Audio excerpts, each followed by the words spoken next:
L'agriculture biologique, c'est pas si compliqué que ça. Donc la base, c'est le sol. Et après le sol, vient la culture. Et derrière vient les bêtes et tout le reste suit.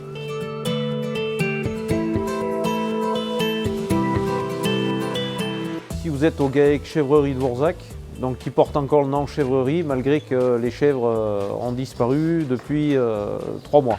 Je suis éleveur installé depuis 2003 aux portes du Puy-en-Velay, dans la Haute-Loire, donc avec un cheptel de 60 vaches au brac. L'exploitation se compose aujourd'hui de 160 hectares, dont 110 hectares en prairies naturelles. Il y a quelques années de ça, je ne regardais pas l'agriculture biologique comme aujourd'hui. Ça me paraissait encore un peu marginal, c'était des techniques peu connues.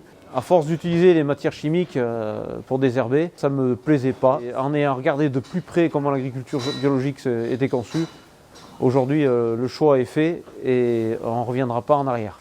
Avant la conversion, on avait 2 troupeaux. On avait un troupeau de chèvres laitières en livraison lait et on avait les vaches allaitantes. Donc un travail énorme sur l'exploitation pour 2 associés en tant que GAEC entre époux. C'était un petit peu compliqué avec 2 productions. Aujourd'hui, on voit qu'avec la marge dégagée avec le bio, on arrive avec une seule production à dégager nos 2 revenus. Les charges sont sans arrêt en train d'augmenter, donc en améliorant l'autonomie, on améliore le chiffre automatiquement. Une conversion réussie, il faut déjà une volonté humaine. Il ne faut pas se jeter dans le bio sans savoir où c'est qu'on va. Il faut prendre un temps de réflexion, il faut regarder si l'exploitation est bien adaptée pour être bio. Au niveau animal, faut privilégier la vaccination. Il faut apprendre à faire revivre son sol. Toutes les techniques culturales, les rotations. On a refait tout le parcellaire. Il faut être très, très strict là-dessus. Il ne faut pas faire d'écart. Avant, on faisait un peu comme on voulait. Aujourd'hui, non, on suit un protocole. La Chambre d'agriculture nous a amené à réfléchir en premier temps. Ça apporte de la technique, c'est un soutien moral.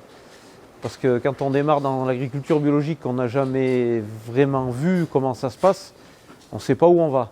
La technicienne bio a été très, très compétente et dynamique. On fait des visites de parcelles régulièrement. Beaucoup de discussions, beaucoup de paroles. Il faut exprimer ce qui va et ce qui ne va pas, quoi.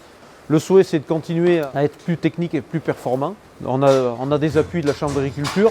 Chaque année, on essaie des choses, on essaie des nouvelles rotations, on essaie de trouver la bonne marche à suivre.